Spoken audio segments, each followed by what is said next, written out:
Assalamualaikum warahmatullahi wabarakatuh.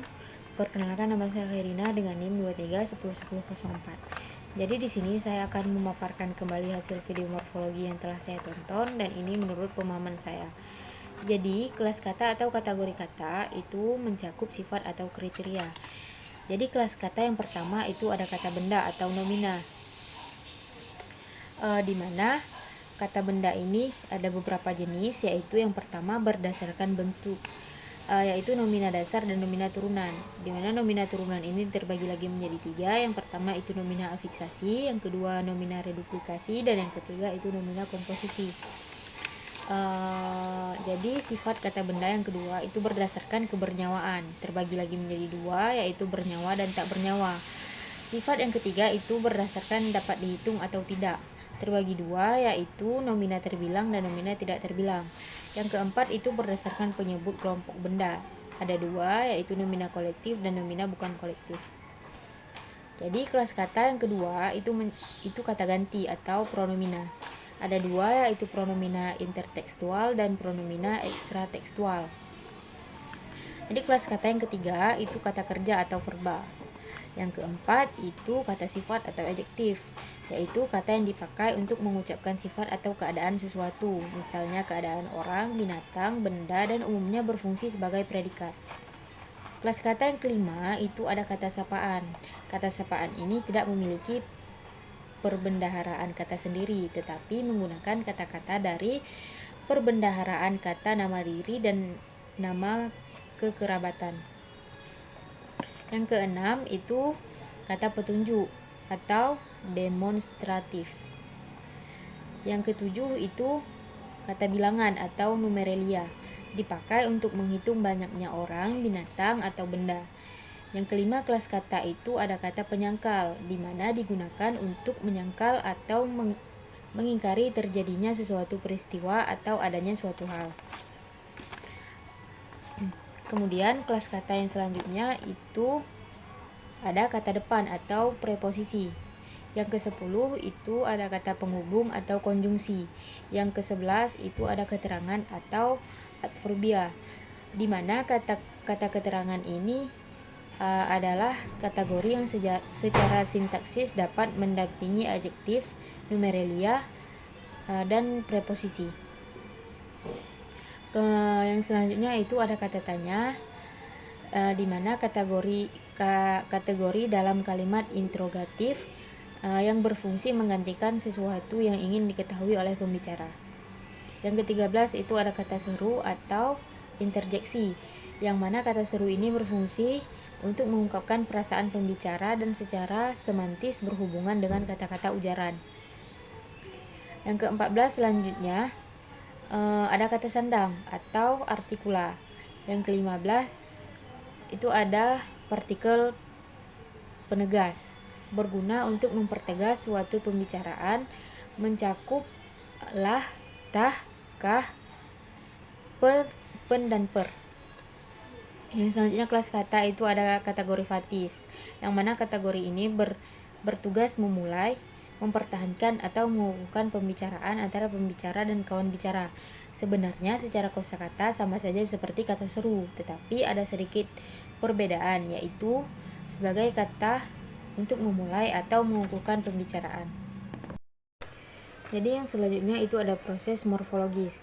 Yang pertama itu ada kata ulang atau reduplikasi, yaitu peristiwa pembentukan kata dengan jalan mengulang bentuk dasar, baik seluruhnya maupun sebagian, baik bervariasi fonem maupun tidak, baik berkombinasi dengan afiks maupun tidak.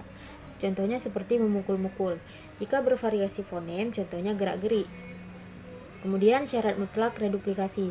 Jadi suatu kata dikatakan sebagai hasil proses pengulangan apabila kata itu ada bentuk dasarnya yang diulang. Jika tidak ada, maka tidak disebut kata ulang. Dan bentuk dasar yang diulang itu dilihat dari segi artinya ketika dipisahkan dari kata ulang. Selanjutnya itu ciri-ciri reduplikasi. Yang pertama itu pengulangan tidak mengubah kelas kata.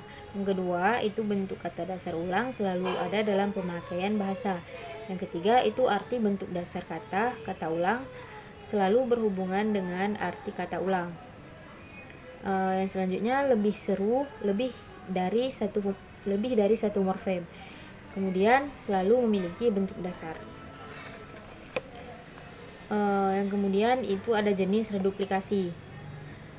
Yang pertama itu kata ulang murni, yang kedua kata ulang berimbuhan, yang ketiga kata ulang berubah bunyi, yang keempat kata ulang semu, dan yang kelima kata ulang sebagian. Yang kedua itu proses morfologis, ada kata majemuk atau komposisi, yaitu gabungan dua kata atau lebih yang menghasilkan makna berbeda dengan kata pembentuknya. Contohnya kaki tangan dan kambing hitam. Yang selanjutnya itu ada ciri-ciri kata majemuk atau komposisi tadi. Yang pertama itu ketak tersisipan, artinya disisipi oleh yang, nya, milik, akan, telah, sedang, hendak, selalu, dan ingin. Yang kedua itu ketak terbalikan. Yang ketiga itu ketak terluasan, merupakan satu kesatuan bentuk harus diperlakukan sebagai bentuk dasar. Mengafiksasikan harus dilakukan pada kedua atau lebih gabungan kata tersebut. Yang terakhir itu munculnya makna baru. Yang selanjutnya itu ada jenis-jenis kata majemuk. Yang pertama itu berdasarkan hubungan gramatik antar unsurnya. Yang kedua berdasarkan hubungan semantis antar unsurnya. Yang ketiga itu berdasarkan jumlah bentuk dasar yang membentuk kata majemuk itu. Yang selanjutnya itu berdasarkan kelas kata bentuk dasar yang membentuknya. Kemudian ada perbedaan kata majemuk dan frase. Yang pertama, kata majemuk tidak dapat disisipi oleh satuan gramatik yang lain, misalnya yang atau untuk, sedangkan frase itu bisa. Selanjutnya yang kedua, itu susunan kata majemuk umumnya tidak dapat dibalik urutannya, sedangkan frase dapat dibalik. Kemudian ada perbedaan kata majemuk dan idiom.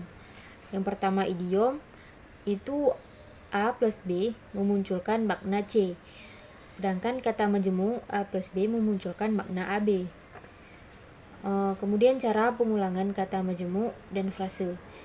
Kata majemuk diulang semua, sedangkan frase itu hanya diulang sebagian. Selanjutnya pembentukan kata dasar proses morfologis. Yang pertama itu ada akronim, yaitu pemendekan yang dapat dibaca seperti kata gabungan huruf awal dan suku kata. Pembentukannya tidak mempunyai sistem yang jelas, lebih bersifat suka-suka. Yang kedua itu ada singkatan atau abreviasi, dibaca per huruf, misalnya FKP itu dibaca satu-satu seperti F, K, dan P.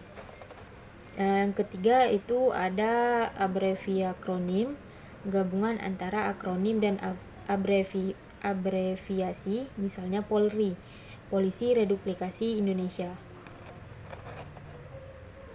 Yang selanjutnya itu ada kontraksi atau pengerutan, misalnya bagai itu, begini, atau bagai ini. Yang selanjutnya itu ada clipping, pengambilan suku kata khusus dalam kata ulang, selanjutnya dianggap sebagai kata baru.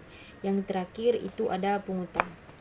Sekian yang dapat saya pahami dari video morfologi. Sekian, terima kasih. Wassalamualaikum warahmatullahi wabarakatuh.